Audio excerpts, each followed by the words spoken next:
मरते हुए दुर्योधन ने अपने पिता धृतराष्ट्र से ऐसा क्या कहा जिसे सुनकर पांडव समेत श्री कृष्ण भी रो पड़े। दर्शक बंधु, आकाश मौन था, वायु स्तब्ध थी और धरती थर थर कांप रही थी। कुरुक्षेत्र का मैदान, जहां कभी धर्म और अधर्म के बीच की रेखा धुंधली पड़ चुकी थी, आज वहां केवल दो ही ध्वनियाएं बची थीं, घायल योद्धाओं की कराहें और सिसकती हुई आत्माओं की पुकार। चारों ओर धूल, राख, टूटे हुए रथ, बिखरे अस्त्र और कटे हुए अंग, मानो स्वयं सृष्टि भी इस विनाश से थर्रा उठी थी। और इन्हीं सब के बीच धरती पर निढाल पड़ा था वह योद्धा, जिसकी गदा की गर्जना कभी स्वर्ग तक को कंपा देती थी, जो महलों में जन्मा और रणभूमि में मिट रहा था। वह था कौरवों का अभिमान, धृतराष्ट्र का सबसे प्रिय पुत्र दुर्योधन। उसका शरीर टूटा हुआ था, पर उसकी आत्मा अब भी अपराजित थी। वह जिसे पूरा जीवन अहंकारी, हठी, अधर्मी कहकर पुकारा गया, वह आज चुपचाप मृत्यु की प्रतीक्षा कर रहा था। किसी ने उसकी पीड़ा नहीं देखी, किसी ने उसका अकेलापन नहीं समझा। वह सबको अपना शत्रु लगता था, लेकिन उसके भीतर भी एक पुत्र था, एक भाई था, एक ऐसा मानव था जिसने जीवन भर कुछ पाने की कोशिश की, स्वीकार्यता। तभी किसी सैनिक ने यह दुखद समाचार महल में जाकर सुनाया, राजा धृतराष्ट्र, आपका पुत्र दुर्योधन अब अंतिम सांसें गिन रहा है। यदि आप उससे अंतिम बार मिलना चाहते हैं तो विलंब मत कीजिए। राजा धृतराष्ट्र, जो स्वयं नेत्रहीन थे, लेकिन पुत्र मोह में सब कुछ देखने से इनकार करते रहे, उनका हृदय उस क्षण फट सा गया। एक पिता के दिल से चीख निकली, जो वर्षों के मौन का विस्फोट थी। वो उठा, डगमगाते हुए चला। किसी ने उसका मार्ग नहीं बताया, क्योंकि अब वह मार्ग केवल हृदय से दिख रहा था, एक पिता के हृदय से। रणभूमि में पहुंचकर जैसे ही धृतराष्ट्र दुर्योधन के समीप बैठे, एक सिहरन सी दौड़ गई। अंतिम बार जब पिता और पुत्र आमने सामने बैठे, तब दोनों मौन थे, पर वो मौन भी उस आर्तनाद से कम नहीं था जो धरती की छाती चीर देता। और फिर दुर्योधन ने टूटी सांसों में, कांपती वाणी से कुछ कहा, कुछ ऐसा कहा जिसे सुनकर पांडवों की आंखें भी नम हो गईं। वे पांडव जिनसे उसका जीवन भर संघर्ष रहा, जिनसे वह प्रतिद्वंद्विता करता रहा, वे भी अपने अश्रुओं को रोक नहीं पाए। क्यों? क्योंकि यह दुर्योधन की वाणी नहीं थी। यह एक ऐसे बेटे की अंतिम पुकार थी जिसे सारा जीवन राजपुत्र तो कहा गया, लेकिन शायद मानव कभी समझा ही नहीं गया। वो क्या था जो उसने कहा? क्या उसने अपने पापों की क्षमा मांगी? क्या उसने कोई रहस्य उजागर किया? या फिर उसने वह कहा जो हर पुत्र अपने पिता से जीवन में एक बार जरूर कहना चाहता है, पिता, क्या आप कभी मुझे समझ पाए? यह प्रश्न नहीं था, यह तो जैसे उस पुत्र की आत्मा से निकली ऐसी चीत्कार थी जिसने क्षण भर को युद्ध के दोनों पक्षों को एक कर दिया। वहां कोई कौरव नहीं था, कोई पांडव नहीं था, वहां केवल एक पुत्र था और एक पिता। उसके शब्दों में तपता हुआ पछतावा भी था और एक अधूरी आस भी। अब प्रश्न यह नहीं रहा कि दुर्योधन ने क्या किया, प्रश्न यह बन गया कि उसके साथ क्या किया गया। क्या हमने केवल उसके दोष देखे, या कभी यह जानने की कोशिश की कि वह जो बना वो क्यों बना? क्या उसकी कथित क्रूरता के पीछे भी कोई टूटा हुआ सपना था, एक अनकहा दर्द? और वह दर्द जब शब्दों में फूटा तो केवल धृतराष्ट्र ही नहीं, युधिष्ठिर, भीम, अर्जुन सब मौन हो गए। यह वही क्षण था जिसने सबसे बड़ा युद्ध लड़ने वालों को भी रुला दिया। अब आप तैयार हैं उस अंतिम संवाद को सुनने के लिए? अब आइए जानिए क्या थे वे अंतिम शब्द जो दुर्योधन ने धृतराष्ट्र से कहे और जिनकी गूंज ने इतिहास को भी नम कर दिया। दर्शक बंधु, आपका समय नष्ट न करते हुए एक कथा के माध्यम से इस रहस्य को पूरे विस्तार से समझते हैं। लेकिन आगे बढ़ने से पहले आपको यह बता दें कि गरुड़ पुराण में साफ साफ कहा गया है, चाहे वह कोई कथा हो या कोई सीख, अगर उसे बीच में छोड़ दिया जाए तो वह पाप की श्रेणी में आता है। इसीलिए मेरा समस्त भाइयों और बहनों से विनम्र निवेदन है कि कृपया इस कथा को अंत तक अवश्य सुनें। और अगर आप एक सच्चे सनातनी हैं तो हमारे चैनल को सब्सक्राइब जरूर करें। साथ ही नीचे जय श्री कृष्ण लिखकर अपना आशीर्वाद और समर्थन देना न भूलें। तो चलिए अब श्रीहरि की कृपा से कथा आरंभ करते हैं। दर्शक बंधु, यह कथा उस समय की है जब सिद्धार्थगढ़ राज्य में एक महान राजा ने जन्म लिया था, राजकुमार सिद्धार्थ। उनका स्वभाव अत्यंत विचारशील और धर्मशील था। वे रात्रि में वेश बदलकर अपने नगर का निरीक्षण करते थे, नगरवासियों के जीवन को समझते और उसके आधार पर शासन की नीतियां बनाते। पिता की मृत्यु के पश्चात जब उन्हें राज्य मिला तब भी उनका यह नियम नहीं बदला। बस इतना अंतर था कि अब उनके साथ एक सेवक नहीं बल्कि मंत्री चलता था। एक रात्रि वे और मंत्री नगर की गलियों से गुजर रहे थे, तभी एक घर के भीतर से कुछ स्त्रियों के हंसने बोलने की ध्वनि सुनाई दी। उत्सुकता में वे द्वार के समीप ठहर गए और झांक कर देखा तो 3 सुंदर युवतियां आपस में वार्तालाप कर रही थीं। उनकी बातों से प्रतीत हुआ कि वे तीनों बहनें हैं और विवाह संबंधी अपनी अपनी इच्छाओं को प्रकट कर रही थीं। सबसे बड़ी बहन ने कहा कि वह स्वादिष्ट भोजन की बड़ी प्रेमी है और उसका विवाह किसी राज रसोइये से होना चाहिए ताकि उसे जीवन भर स्वादिष्ट भोजन मिलता रहे। मंझली बहन ने कहा कि वह किसी बड़े अधिकारी, मंत्री, सेनापति या कोतवाल से विवाह करना चाहती है जिससे उसे पद, मान और सुविधा मिले। परंतु छोटी बहन कुछ देर चुप रही। जब उससे पूछा गया तो उसने अत्यंत अद्भुत और आत्मविश्वासपूर्ण स्वर में कहा, मैं राजा से विवाह करूंगी ताकि मैं तुम्हारे पतियों पर भी अधिकार कर सकूं, और मेरा सपना है कि राजा से मुझे ऐसा पुत्र हो जो हंसे तो फूल झड़े, रोए तो मोती टपके, जिसके एक ओर के बाल सोने के हों और दूसरी ओर के चांदी के। यह सुनकर दोनों बहनें हंस पड़ीं और उसे कोरी कल्पनाओं में जीने वाली मानकर उपहास करने लगीं। लेकिन ये सारी बातें राजा और उसका मंत्री द्वार पर सुन रहे थे। राजा चकित था। उसने मंत्री से कहा कि इस घर को पहचान लो और कल सुबह इन तीनों बहनों को दरबार में बुलवाओ। अगले दिन ऐसा ही हुआ। तीनों बहनों को दरबार में बुलाया गया। राजा ने उनसे सीधे प्रश्न किया कि पिछली रात उन्होंने घर में क्या बातचीत की थी। पहले तो वे लज्जा के कारण मौन रहीं, परंतु राजा के आग्रह और आश्वासन पर उन्होंने सच सच सब कुछ कह सुनाया। राजा ने प्रसन्न होकर तीनों की इच्छाएं पूर्ण करने का निश्चय किया। बड़ी बहन का विवाह उसने राज रसोइये से करवा दिया, मंझली का विवाह अपने एक योग्य मंत्री से और छोटी बहन से स्वयं विवाह किया। राजा उसकी सुंदरता और आत्मविश्वास से प्रभावित था। विवाह का आयोजन बड़े धूमधाम से हुआ। छोटी बहन अब रानी बनकर महलों में रहने लगी। यह देखकर बड़ी और मंझली बहनों के हृदय में ईर्ष्या उत्पन्न हुई। वे कहती, छोटी तो रानी बन गई और हम उसके अधीन हो गईं। वह ऐसी कौन सी अप्सरा थी जिसे राजा ने अपना बना लिया? मंझली बहन कहती, मुझे तो आज भी समझ नहीं आता कि राजा को उसमें ऐसा क्या दिखा।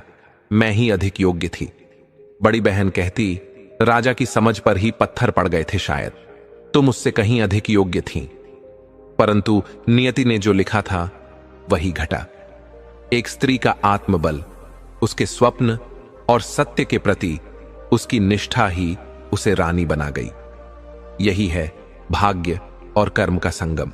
मित्रों, इस प्रकार वे दोनों बहनें दिन रात एक दूसरे को कोसती रहीं और छोटी बहन की बुराई कर करके अपने हृदय की जलन को शांत करने का प्रयास करती रहीं।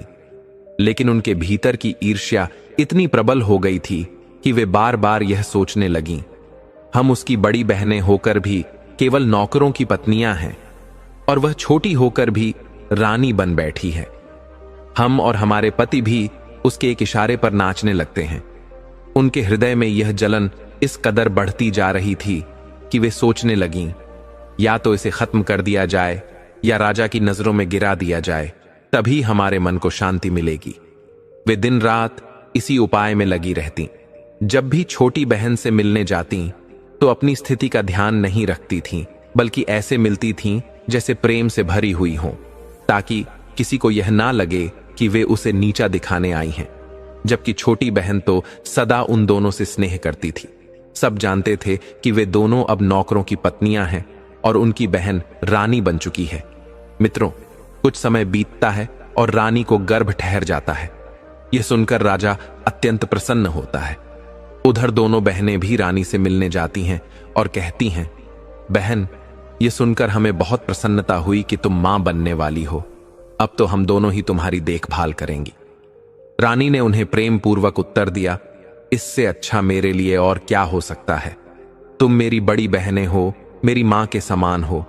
तुमसे बढ़कर भला मेरी सेवा कौन कर सकता है। तुम अपने पतियों से कहकर यह बात राजा तक पहुंचा दो।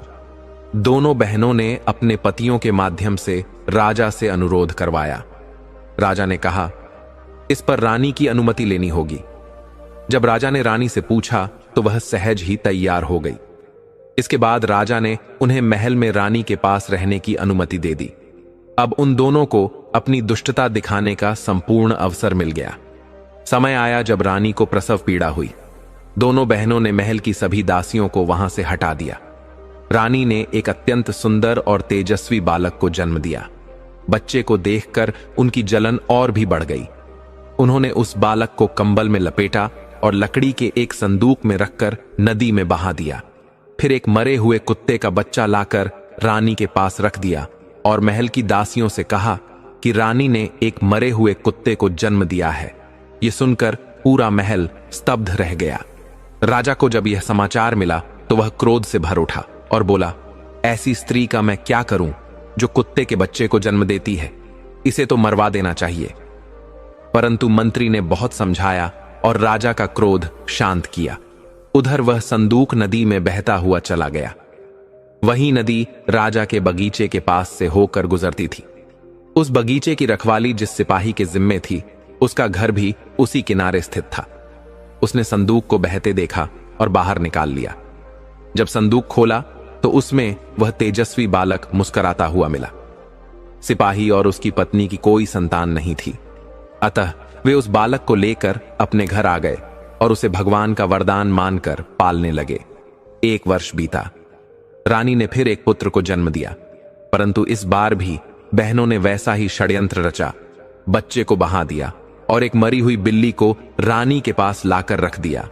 फिर वही दृश्य दोहराया गया। महल में मातम छा गया। राजा का क्रोध उभरा और मंत्री ने उसे शांत किया। इस बार भी वही सिपाही उस बालक को पा गया और अपनी संतान की तरह उसका पालन करने लगा। कुछ समय बाद रानी ने एक कन्या को जन्म दिया, परंतु दुर्भाग्यवश इस बार भी वही कुचक्र दोहराया गया। बालिका को नहर में बहा दिया गया और रानी के पास एक मरी हुई छछूंदर को लाकर रख दिया गया। अब की बार राजा अपना क्रोध रोक नहीं पाया। उसने सोचा, इस रानी की वजह से पूरे राज्य की बदनामी हो रही है। उसकी आंखों में रानी के प्रति सम्मान लगभग समाप्त हो चुका था। सब लोग चारों ओर यही कहने लगे थे कि रानी तो अब कुत्ते बिल्लियों को जन्म देती है। लगता है कोई कुल कलंकिनी स्त्री राजा के कुल में आ घुसी है।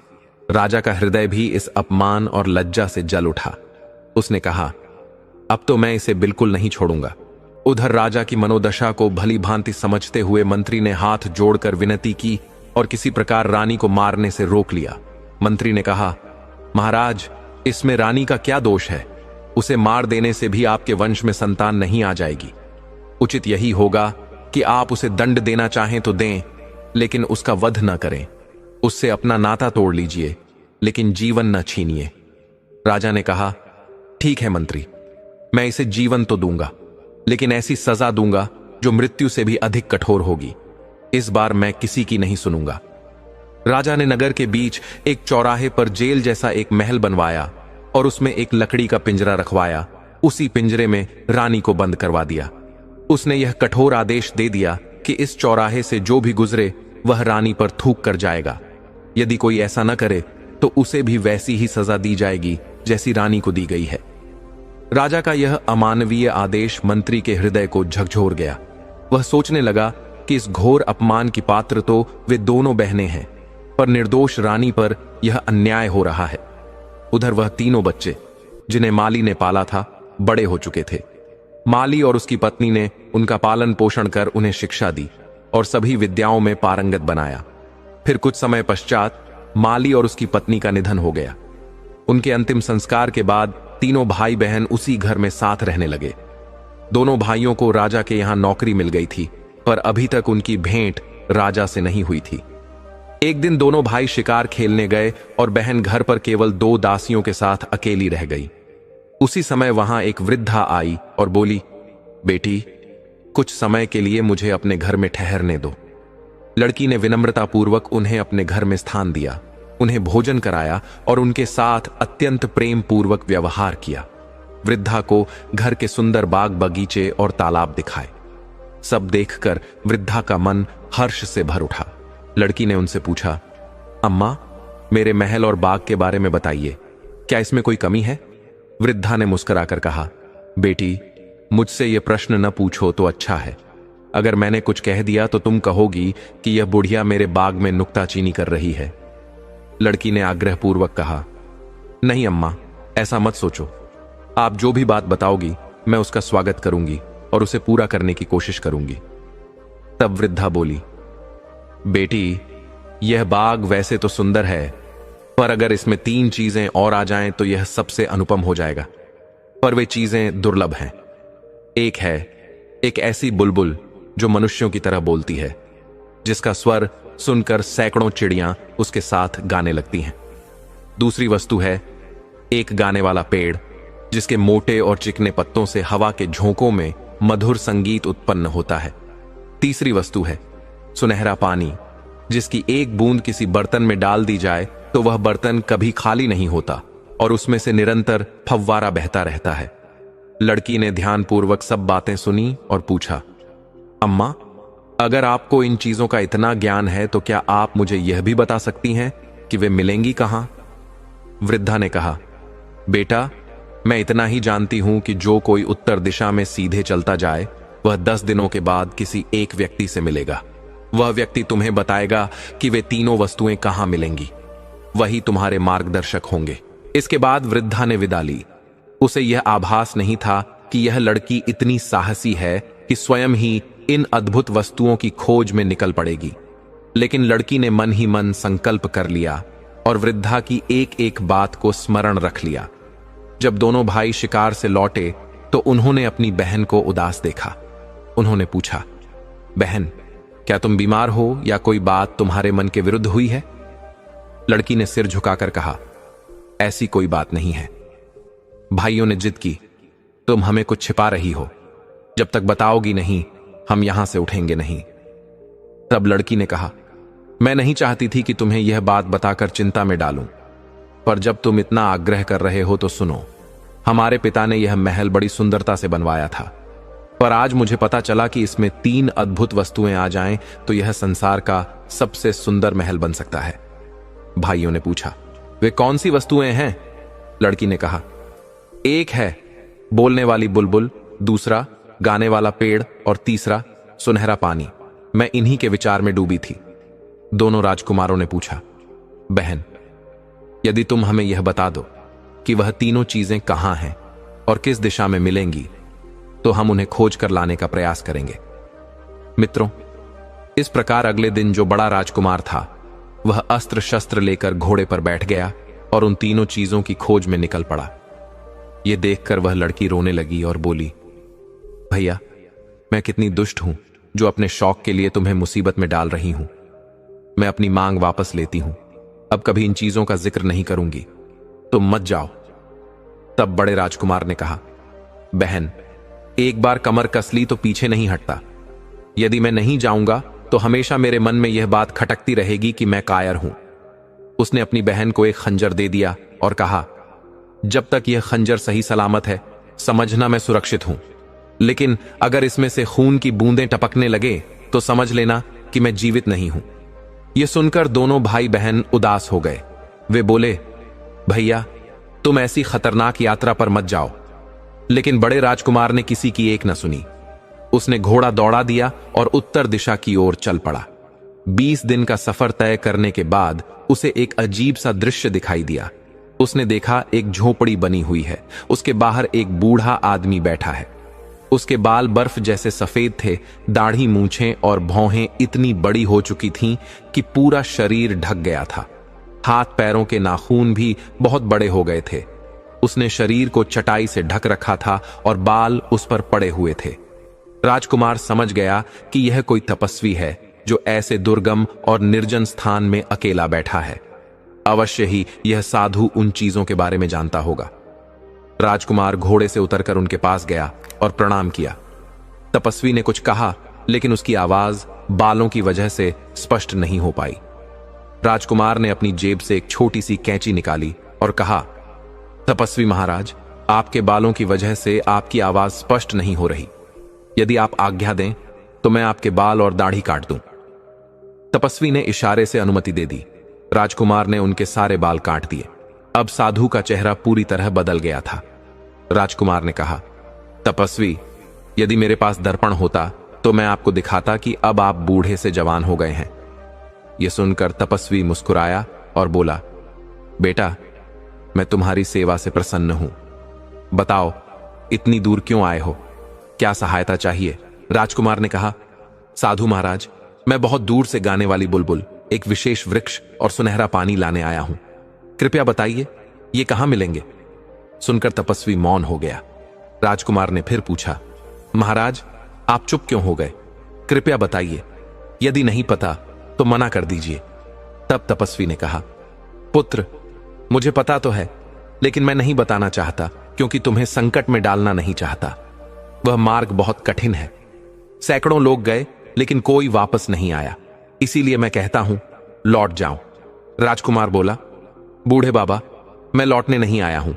मैंने अपनी बहन से वचन दिया है, चाहे जान चली जाए पर कार्य अधूरा नहीं छोड़ूंगा। आप रास्ता बता दीजिए, बाकी सब मुझ पर छोड़ दीजिए। मैं अपने युद्ध कौशल पर पूरा विश्वास रखता हूं। तपस्वी बोला, बेटे, यही तो कठिनाई है। तुम्हें युद्ध कौशल दिखाने का अवसर नहीं मिलेगा। वहां के शत्रु सामने से नहीं, छिपकर वार करते हैं। राजकुमार ने दृढ़ता से कहा, मैं छिपे वार करने वालों से भी निपटना जानता हूं। बस आप मार्ग बता दीजिए। तपस्वी ने उसे बहुत समझाया, लेकिन राजकुमार टस से मस नहीं हुआ। तब तपस्वी ने अपने झोले से एक गेंद निकाली और कहा, बेटा, मुझे तुम्हारे जीवन की चिंता है, पर तुम जिद पर अड़े हो तो अपने भले बुरे के लिए स्वयं उत्तरदायी हो। घोड़े पर सवार हो जाओ और यह गेंद भूमि पर गिरा देना। यह स्वयं लुढ़कती जाएगी और तुम इसके पीछे चलते जाना। जब यह रुक जाए तो समझ लेना कि स्थान आ गया है। एक पहाड़ की तलहटी पर जाकर यह रुकेगी। वहां घोड़े को पेड़ से बांध देना और पहाड़ पर चढ़ना प्रारंभ करना। रास्ते में तुम्हें दोनों ओर काले पत्थर दिखेंगे, उन पर ध्यान मत देना। पीछे से धमकियां और गालियां सुनाई देंगी। यदि तुम डरकर पीछे मुड़े तो तुम और तुम्हारा घोड़ा काले पत्थर बन जाओगे। वहां पड़े काले पत्थर वही लोग हैं जो पीछे मुड़कर देखे थे। यदि तुम कुशलता से पहाड़ की चोटी तक पहुंच जाओगे तो वहां एक वृक्ष पर एक पिंजरे में गाने वाली चिड़िया मिलेगी। उससे डरना नहीं, उसे पूछना कि वह वृक्ष और सुनहरा पानी कहां मिलेगा। वह तुम्हें सब बता देगी। फिर तुम्हारी राह में कोई बाधा नहीं आएगी। बेटे, मैंने तुम्हें सब बता दिया, लेकिन अब भी कहता हूं, लौट जाओ। मैं स्पष्ट देख रहा हूं कि तुम वहां तक नहीं पहुंच पाओगे। उससे पहले ही काला पत्थर बनकर रह जाओगे। राजकुमार आगे के लिए निकल पड़ा। तपस्वी ने गेंद लुढ़का दी। वह पहाड़ी की तलहटी में जाकर रुकी, जहां से ऊपर चढ़ने का कठिन मार्ग आरंभ होता था। राजकुमार ने घोड़े को वहीं बांध दिया और पहाड़ पर चढ़ने लगा। कुछ ही दूर आगे बढ़ा था कि उसे बड़े बड़े काले पत्थर दिखाई देने लगे। वह मुश्किल से 5 कदम ही और बढ़ा होगा कि तभी पीछे से अजीब अजीब आवाजें आने लगीं। कोई कह रहा था, कौन है यह मूर्ख जो आगे बढ़ रहा है? कोई बोला, पकड़ो इसे। कोई चिल्लाया, यह दुष्ट चिड़िया को चुराने आया है। कोई गरजा, इसे घेर लो, मार डालो। राजकुमार ने उन आवाजों की ओर ध्यान नहीं दिया और तेजी से आगे बढ़ता गया। लेकिन जैसे जैसे वह बढ़ रहा था, वैसे वैसे वह आवाजें और भयंकर होती जा रही थीं।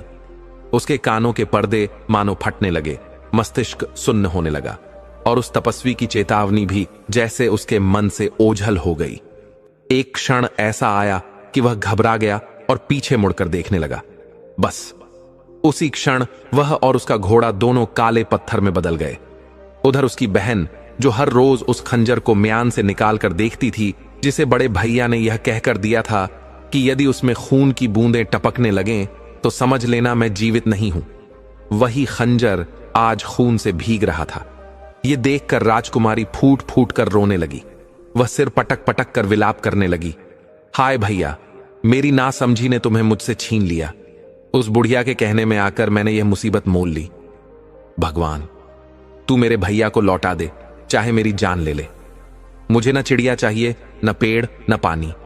मुझे तो बस मेरा भैया चाहिए। यह देख उसका छोटा भाई भी रो पड़ा और बहन से बोला, अब रोने से कुछ नहीं होगा। मैं पता लगाऊंगा कि भैया की मृत्यु कैसे हुई। यदि किसी ने उन्हें मारा है तो मैं उसे छोड़ूंगा नहीं, उनके प्राणों का प्रतिशोध जरूर लूंगा। बहन ने उसे बहुत समझाया, रोका, मना किया। मैंने एक भाई को खो दिया, अब दूसरे को नहीं खोना चाहती। बड़े भैया कोई कमजोर नहीं थे, फिर भी लौट कर नहीं आ पाए। उन्होंने खंजर दिया था। तुम्हारा हाल मुझे कैसे पता चलेगा? तब छोटे भाई ने एक मोतियों की माला अपनी बहन को दी और कहा, जिस दिन इन मोतियों में से सभी एक दूसरे से चिपक जाएं, समझ लेना मैं अब इस संसार में नहीं हूं। इतना कहकर वह भी घोड़े पर सवार होकर निकल पड़ा। 20 दिन की यात्रा के बाद वह उसी तपस्वी के पास पहुंचा। प्रणाम कर पूछा, महाराज कृपया बताएं, वह बोलने वाली चिड़िया, गाने वाला पेड़ और सुनहरा पानी कहां मिलेगा? तपस्वी ने कहा, बेटा वह राह बहुत कठिन है।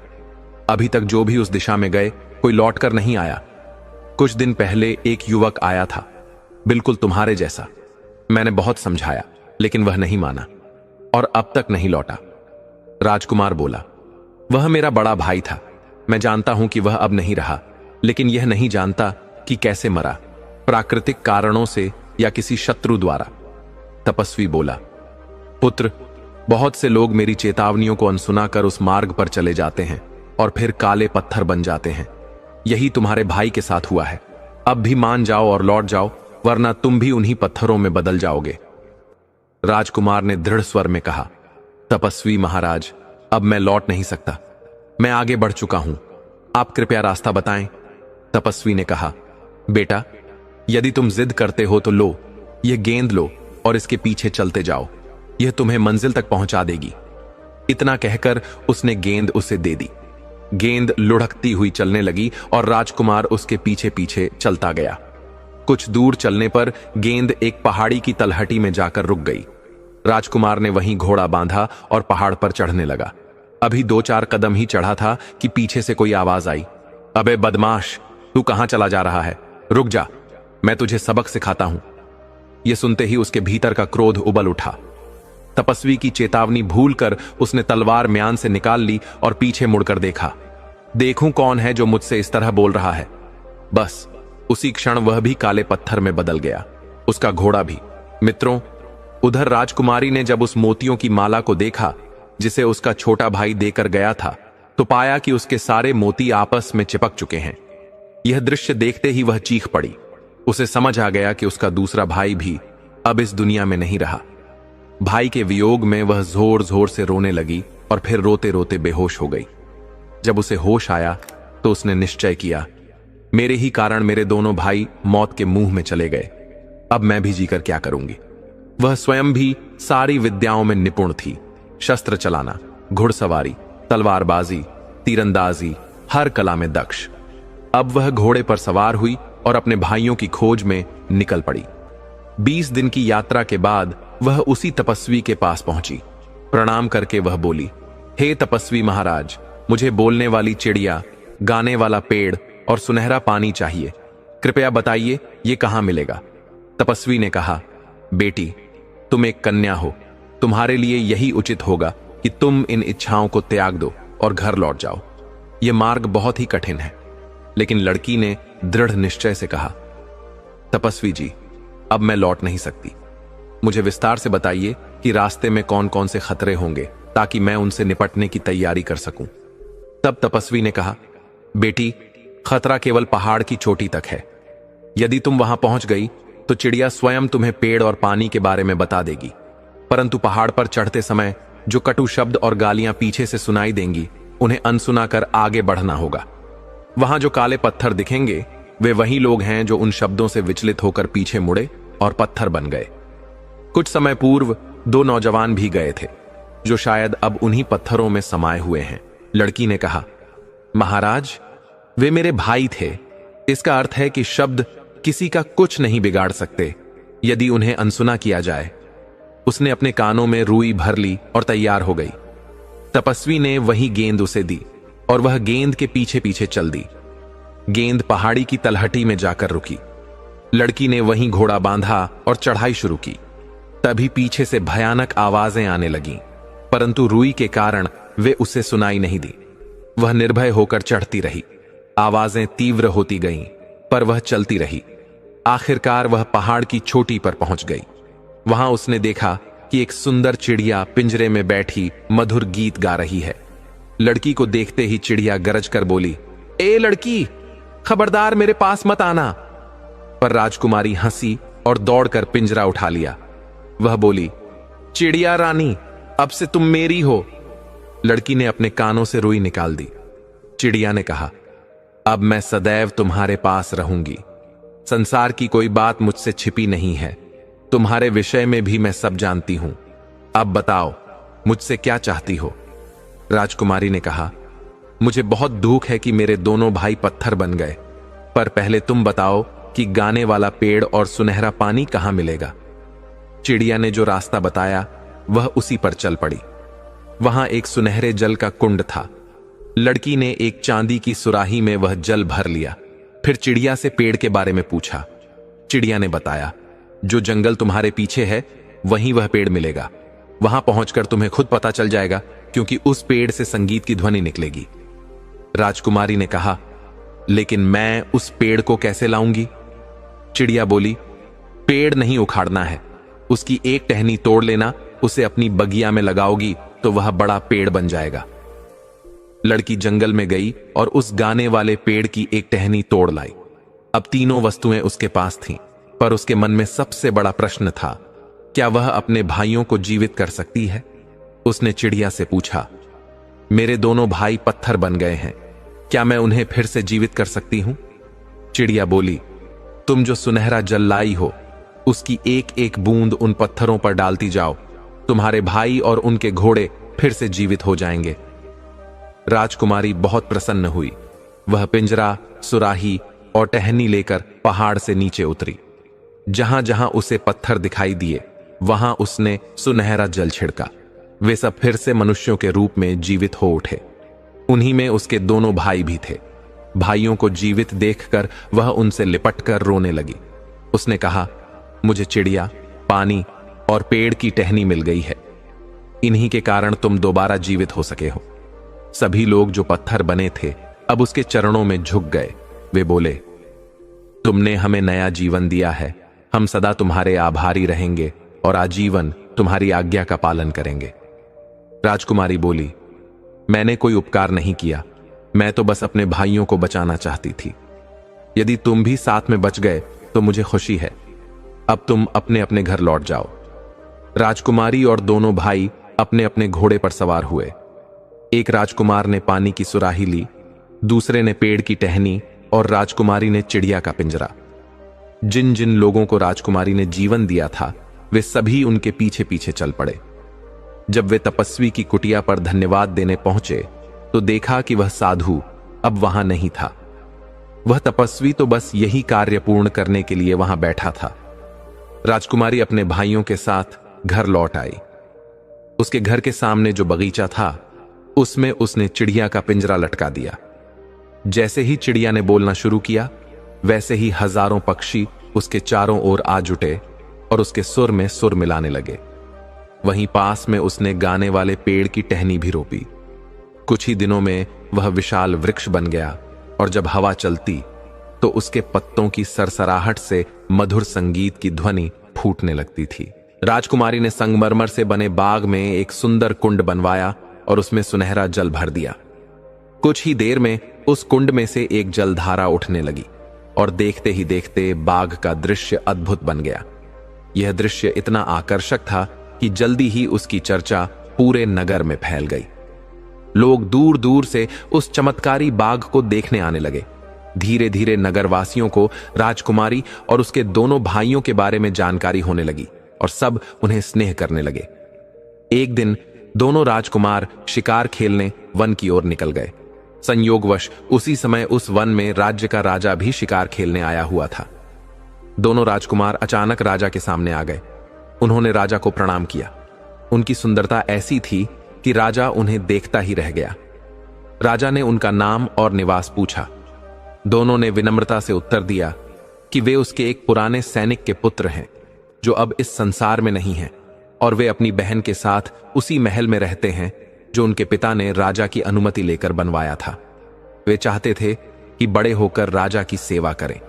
राजा ने पूछा कि क्या उन्हें झांत नहीं कि यह शाही शिकारगाह है जहां शिकार करना मना है। उन्होंने क्षमा याचना की और कहा कि पिता की असमय मृत्यु के कारण कोई उन्हें मार्गदर्शन देने वाला नहीं रहा, इसलिए वे अनजाने में यह गलती कर बैठे। राजा उनके उत्तर पर मुस्कुराया और पूछा कि क्या वे शिकार करना जानते हैं। दोनों ने उत्तर दिया कि हां, वे शिकार कला में निपुण हैं।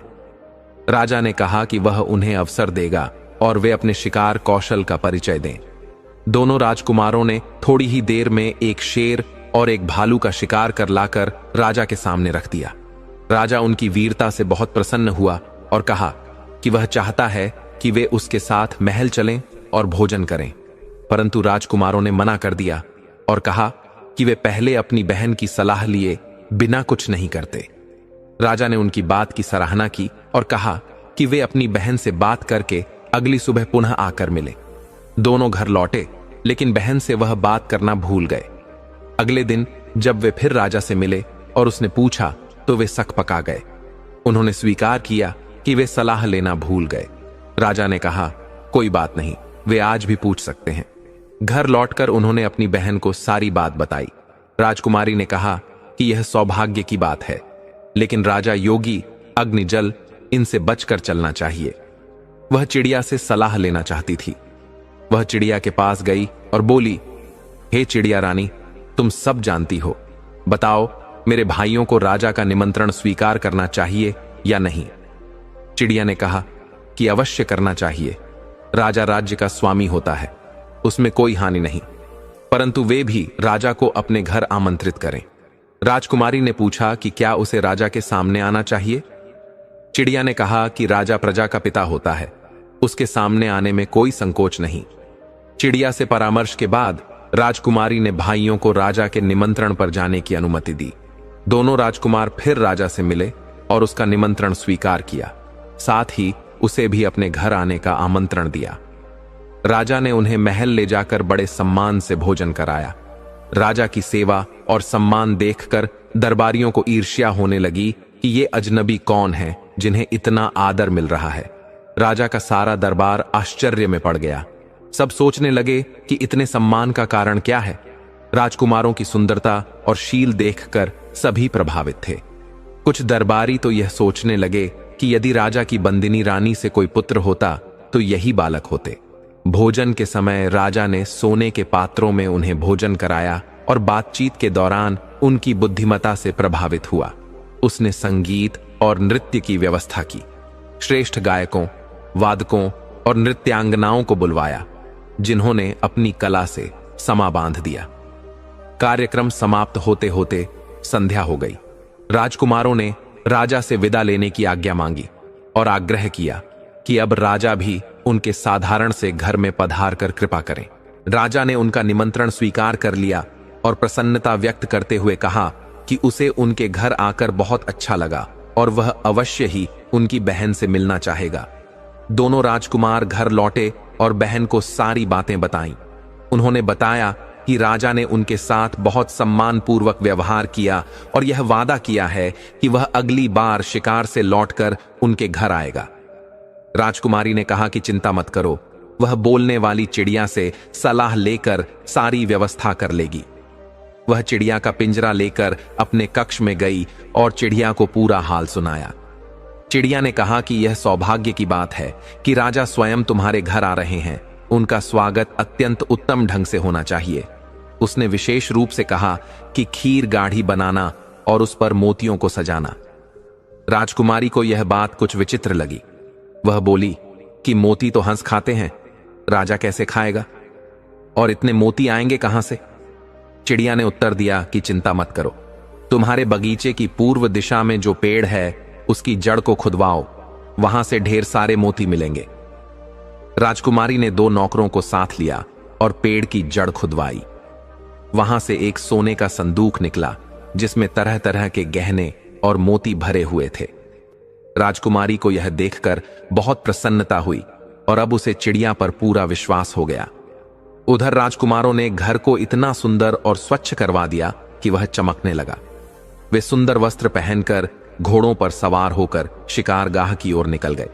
उस दिन गर्मी अधिक थी और धूप तीव्र पड़ रही थी, इसलिए शिकार जल्दी समाप्त कर दिया गया और राजा केवल उन दोनों को साथ लेकर उनके घर आया। जब राजा घर पहुंचा तो राजकुमारी ने हाथ जोड़कर उनका स्वागत किया। राजकुमारों ने बताया कि यही उनकी बहन है। राजा ने स्नेहपूर्वक उसके सिर पर हाथ रखा और उसे निहारने लगा। राजकुमारी का चेहरा देखकर राजा को कुछ याद सा आया, जैसे उसकी सूरत किसी से मिलती जुलती हो, मगर वह समझ नहीं पाया कि वह कौन है। राजकुमारी ने राजा को घर के भीतर ले जाकर पूरा घर और बगीचा दिखाया। राजा ने घर की व्यवस्था और सुंदरता की बहुत सराहना की। फिर उसने बगीचे की मांग की, क्योंकि किसी ने उससे बगीचे की बड़ी प्रशंसा की थी। बगीचे में सब कुछ सुंदर था, लेकिन फुहारे पर उसकी नजर टिक गई। वह सुनहरा जलधारा ऊंचाई तक उठ रही थी। वह पास जाकर देखने लगा और तभी एक पेड़ से सुंदर संगीत की धुन सुनाई देने लगी। राजा को लगा कि वहां गायक मौजूद है। राजा ने पूछा कि क्या गाने बजाने वालों की व्यवस्था की गई है।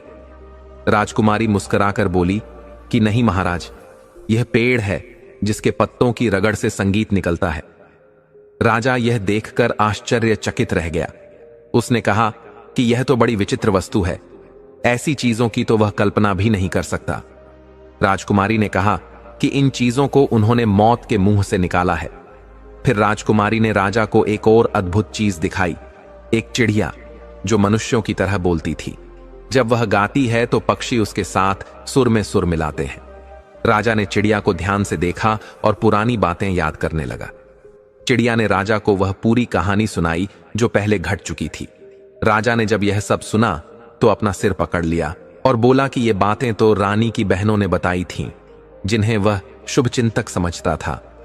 चिड़िया ने स्पष्ट किया कि यही राजा की सबसे बड़ी भूल थी। रानी की बहनों ने ईर्ष्या में आकर रानी के साथ विश्वासघात किया, क्योंकि रानी राजा की पत्नी बन गई थी और वे केवल दासी बन गई थीं। उन्होंने रानी के साथ 3 बार सफेद झूठ बोलकर उसे मृत्यु दंड दिलवाने की कोशिश की थी।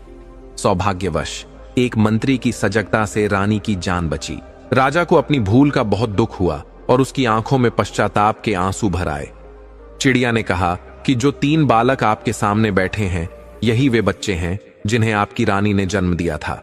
लेकिन रानी की बहनों ने षड्यंत्र रचा, मरे हुए जानवरों को रखकर उन बच्चों को कंबल में लपेटकर टोकरी में डालकर नहर में बहा दिया ताकि वे मर जाएं और कोई जान न पाए। किंतु प्रभु को इन बच्चों को जीवित रखना था। आपके दरबार में जो माली था उसने इन्हें नहर से निकलवाया। क्योंकि उसकी कोई संतान नहीं थी, उसने इन तीनों को अपनी संतान मानकर पाला, उन्हें अच्छे संस्कार दिए, उत्तम शिक्षा दिलवाई और उनके लिए यह सुंदर महल बनवाया। सरकार, ये तीनों कोई और नहीं, आपकी अपनी रानी की संतान है। राजा ने यह सुनकर चिड़िया से कहा, चिड़िया, तुझे मैं किस प्रकार धन्यवाद दूं? दुश्मनों की दुष्टता और रानी का निर्दोष होना तुमने आज मेरे सामने स्पष्ट कर दिया है। तूने मुझे मेरे बच्चों से मिलवाया।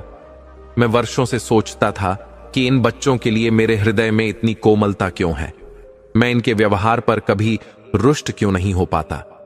यह कहकर राजा ने अपने तीनों बच्चों को गले लगा लिया। चारों की आंखों से अश्रुधारा बह निकली। वर्षों के बिछड़े अपने बच्चों को पाकर राजा के प्राणों में आनंद की लहर दौड़ गई। सबने साथ बैठकर भोजन किया और फिर कुछ समय तक आपस में बातें की। राजा ने कहा, अब मैं महल लौटता हूं, कल मैं फिर आऊंगा, पर इस बार मैं तुम्हारे पास नहीं बल्कि तुम्हारी माता के स्वागत के लिए आ रहा हूं, और फिर तुम्हें भी मेरे साथ महल चलना होगा। राजा जब महल पहुंचा, उसने तुरंत मंत्री को बुलवाया और उसकी सराहना की। तुम जैसे बुद्धिमान मंत्री के कारण ही मेरी रानी की जान बच सकी।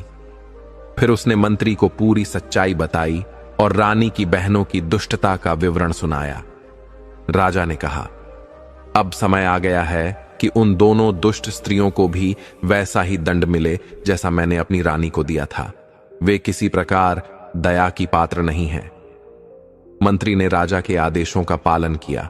तुरंत उन दोनों बहनों को पकड़वाया गया और जिस चौराहे पर रानी को कभी बंद किया गया था, उसी स्थान पर उन्हें पिंजरे में बंद कर दिया गया। रानी को उस पिंजरे से बाहर निकालकर राजा ने उसे गले से लगाया, बार बार क्षमा मांगी और बताया कि उसके तीनों बच्चे जीवित हैं। यह समाचार पूरे राज्य में फैल गया। चारों ओर उत्सव और हर्षोल्लास का माहौल बन गया। नृत्य, गान और आनंद की लहर दौड़ पड़ी। रानी राजा के साथ महल में आ गई और उसके तीनों बच्चे अपनी माता से लिपटकर रोते रहे। रानी को अपने बच्चों से मिलकर असीम आनंद हुआ। वर्षों बाद परमात्मा ने उसे उसका संसार लौटा दिया। दर्शक बंधु, इस कथा से हम दुर्योधन की उन 3 सीख को जान सकते हैं जो उन्होंने कल युग के समस्त मनुष्यों को महाभारत में दिया था। प्रिय दर्शक, यह तीनों सीख जो भी मनुष्य आज के द्वार में अपने जीवन में अपना लेगा तो कभी अपने परिवार और समाज से दुखी नहीं रहेगा। दर्शक बंधु, आपका समय नष्ट न करते हुए जानेंगे उन तीनों सीख को। दर्शक बंधु, इस अत्यंत भावपूर्ण कथा में जब हम अंत तक पहुंचते हैं तब केवल एक रानी, उसके बच्चे और एक तपस्विनी सी बहन की वीरता नहीं देखते, बल्कि महाभारत के उस पात्र की छाया स्पष्ट झलकती है जिसे हम सभी दुर्योधन के नाम से जानते हैं। हालांकि दुर्योधन का नाम इस कथा में प्रत्यक्ष नहीं आया, किंतु उसका व्यक्तित्व, उसकी त्रुटियां और उनसे मिलने वाली 3 महान सीखें इस कथा में सजीव हो उठती हैं। यही 3 सीखें कलयुग के समस्त मनुष्यों के लिए अमूल्य धरोहर हैं और इन्हें समझना हर मनुष्य के लिए अत्यंत आवश्यक है। पहली सीख, ईर्ष्या अंततः आत्मविनाश का कारण बनती है। जैसे रानी की बहनों ने उसके सौंदर्य और उसके भाग्य से जलकर षड्यंत्र रचा, ठीक वैसे ही दुर्योधन ने पांडवों से ईर्ष्या करके महाभारत का युद्ध छेड़ा। लेकिन परिणाम, जिस सम्मान की तलाश में वह जीवन भर लड़ता रहा, वही युद्ध उसके विनाश का कारण बन गया।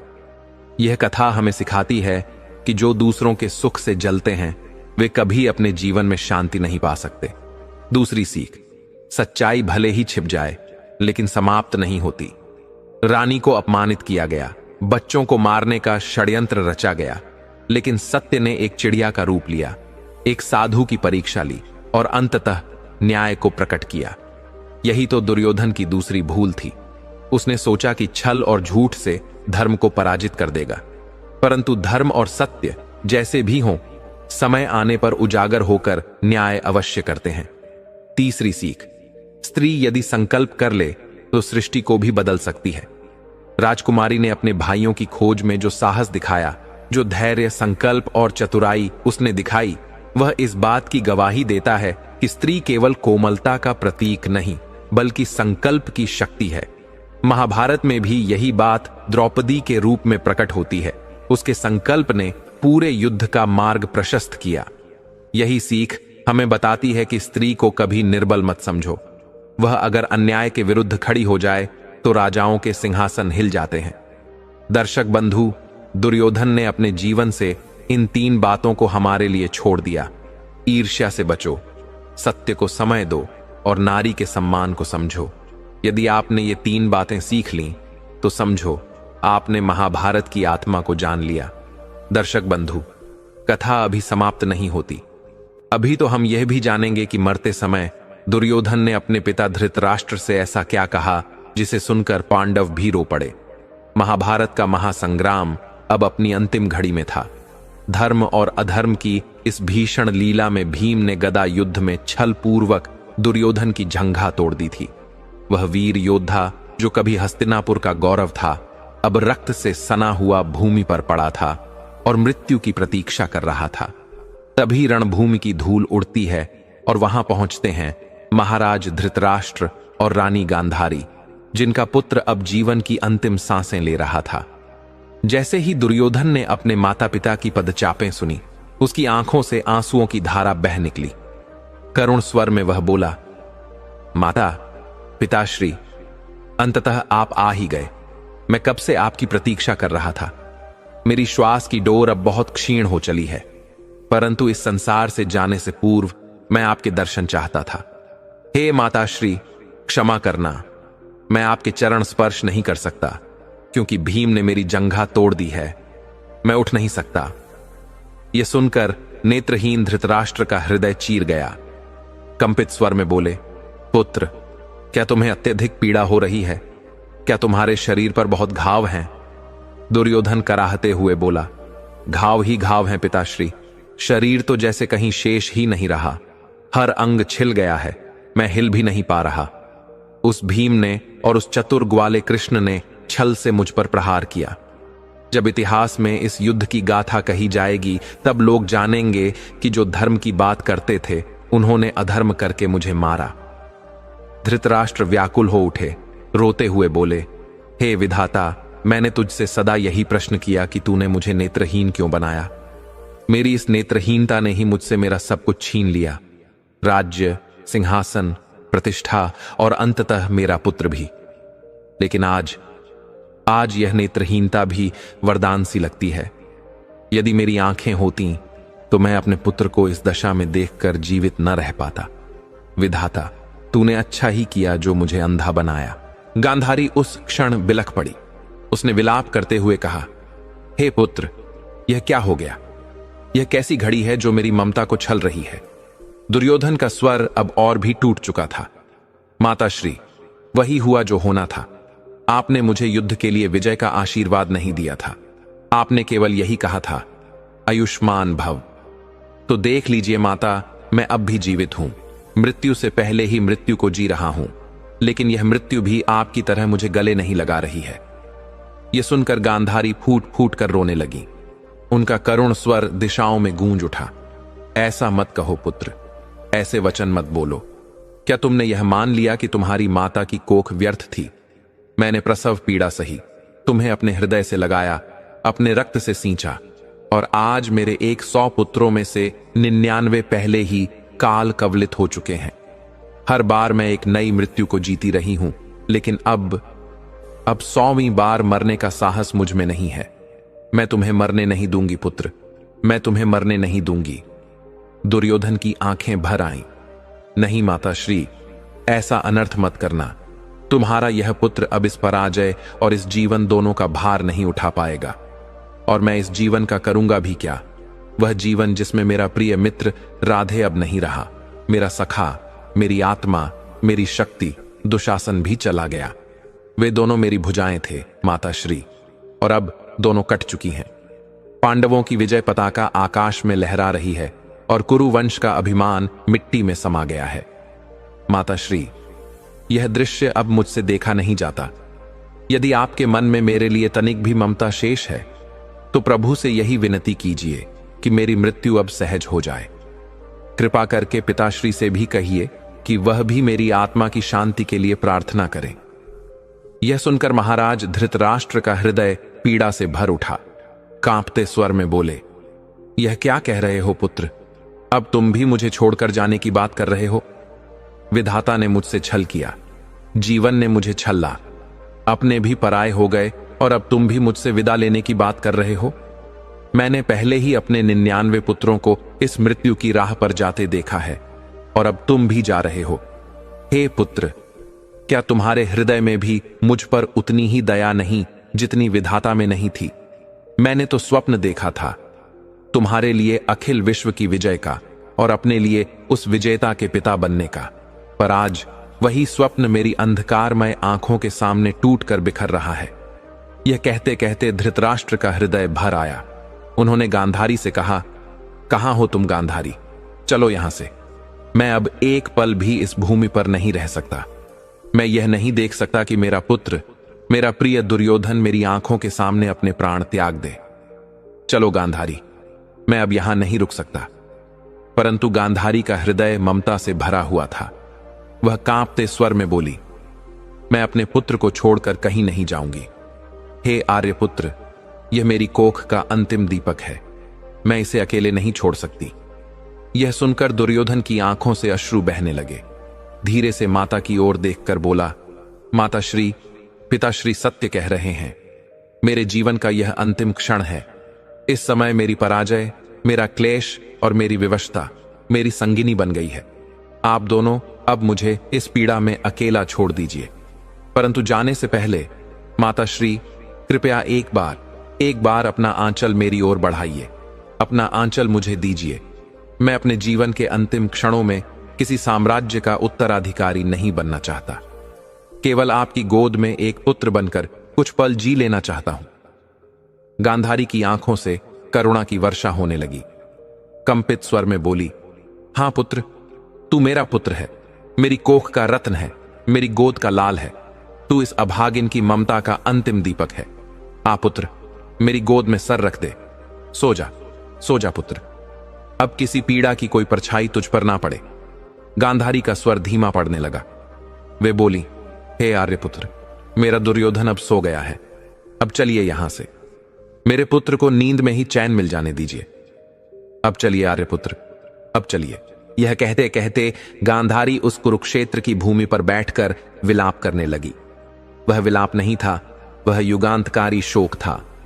माता की ममता और पिता की विवशता का ऐसा संगम महाभारत युद्ध में शायद ही कहीं और दिखाई देता है। यह वही क्षण था जब एक माता पिता को अपने 100 पुत्रों में से अंतिम पुत्र को भी मृत्यु के द्वार तक जाते देखना पड़ा। यह महाभारत का सबसे भावुक पल बन गया, जहां एक युग का अंत हुआ, एक वंश की विराम रेखा खींची और एक माता की गोद में पुत्र मृत्यु को प्राप्त हुआ। यह सब कुछ इस महायुद्ध की सबसे पीड़ादायक लीला बन गया। महाभारत का यह युद्ध निस्संदेह केवल एक युद्ध नहीं था।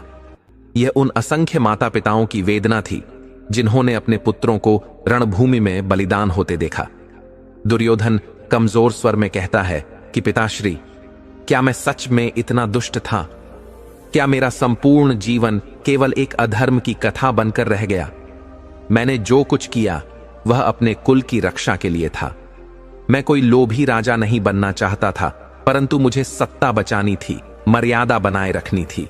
मैंने भीष्म को खोया, द्रोणाचार्य को खोया, मेरे भाई, मेरे सखा सब चले गए, और आज मैं भी जा रहा हूं। पर एक बात कहूंगा पिताश्री, मुझे जीवन भर सबसे अधिक प्रिय यदि कोई रहा तो वह था राधेय, वह कर्ण, जिसे मैंने अपना भ्राता माना और वह सच्चा मित्र निकला।